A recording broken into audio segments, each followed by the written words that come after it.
Days with Frog and Toad. Tomorrow, Toad woke up. Drat, he said.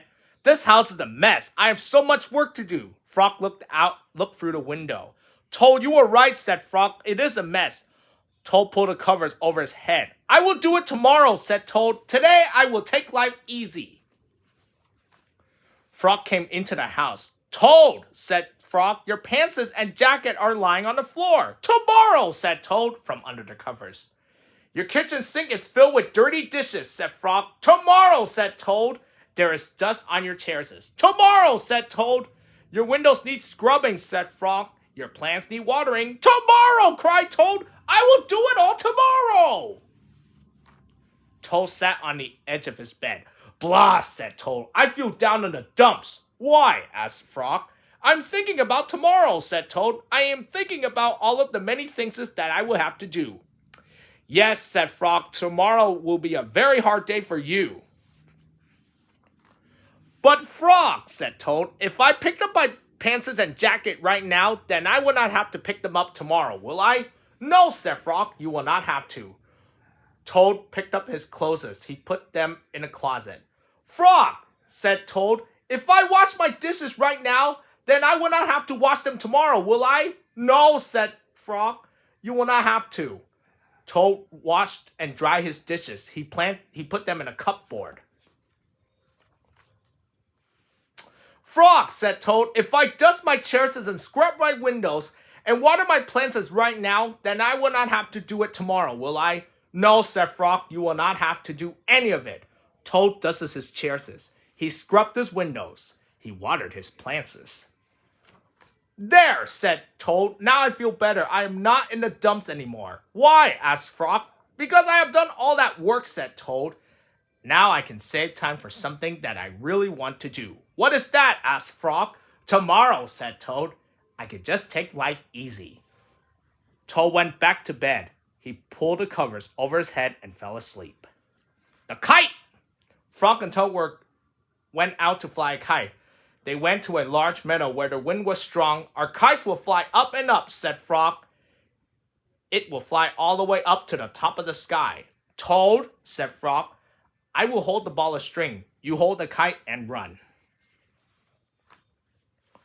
Toad ran across the meadow. He ran as fast as his short legs could carry him. The kite went up in the air. It fell to the ground with a bump. Toad heard laughter. 3 robins were sitting in a bush. That kite will not fly, said the robins. You may as well give up. Toad ran back to Frog. Frog, said Toad, this kite will not fly. I give up.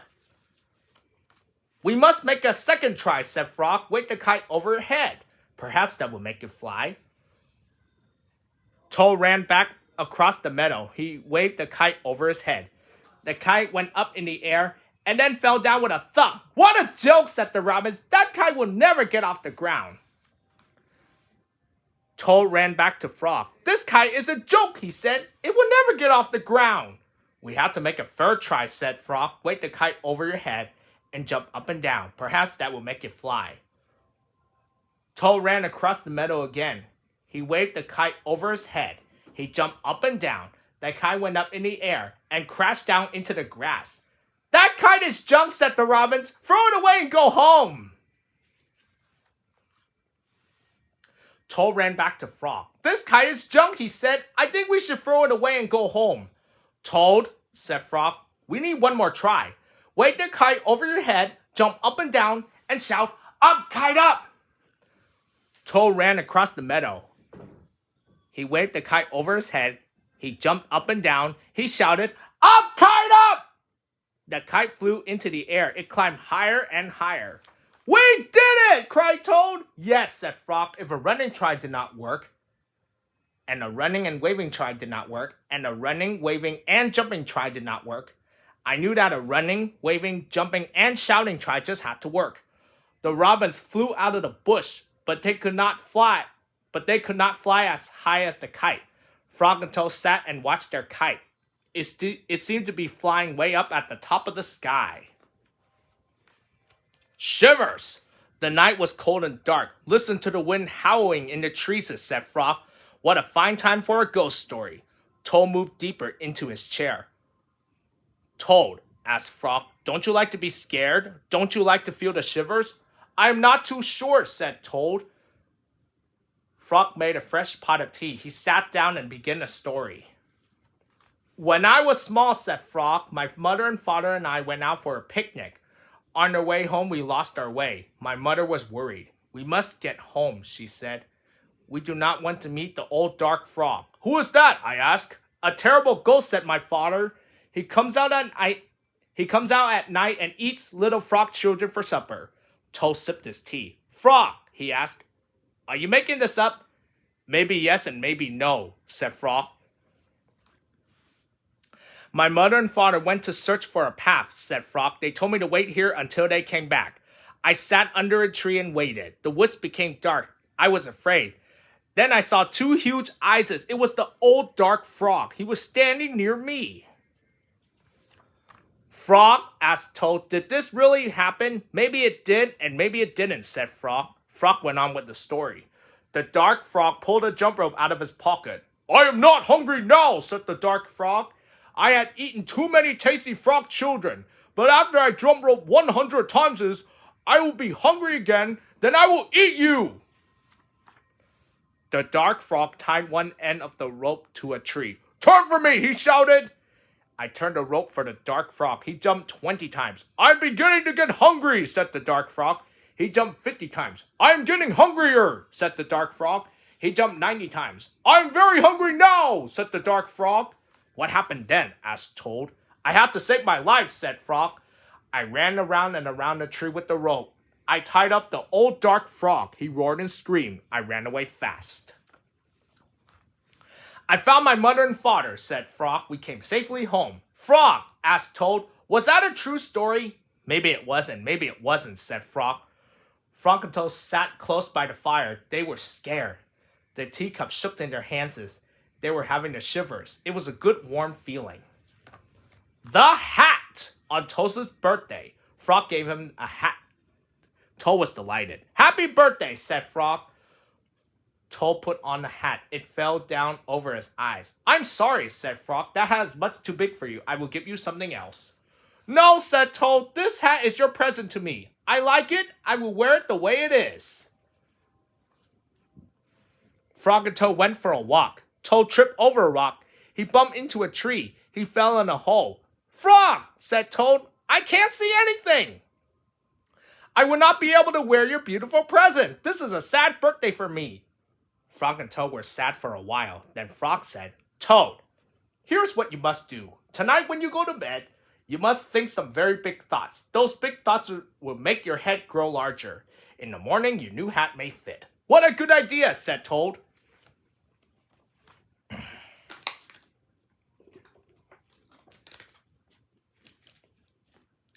That night when Toad went to bed, he thought the biggest thoughts that he could think. Toad thought about giant sunflowers. He thought about tall oak trees. He thought about high mountains covered with snow. Then Toad fell asleep. Frog came into Toad's house. He came in quietly. Frog found a hat and took it to his house. Frog poured some water on a hat. He put the hat in a warm place to dry. It began to shrink. The hat grew smaller and smaller. Toad went back to Toad's house. Toad was still fast asleep. Frog put the hat back on the hook where he found it. When Toad woke up in the morning, he put the hat on his head. It was just the right size.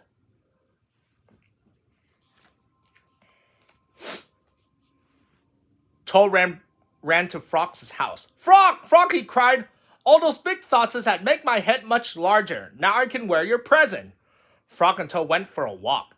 Toad did not trip over a rock. He did not bump into a tree. He did not fall in a hole. It turned out to be a very pleasant day after Toad's birthday. Alone, Toad went to Frog's house. He found a note on the door. The note said, Dear Toad, I am not at home. I went out. I want to be alone. Alone, said Toad. Frog has me for a friend. Why does he want to be alone?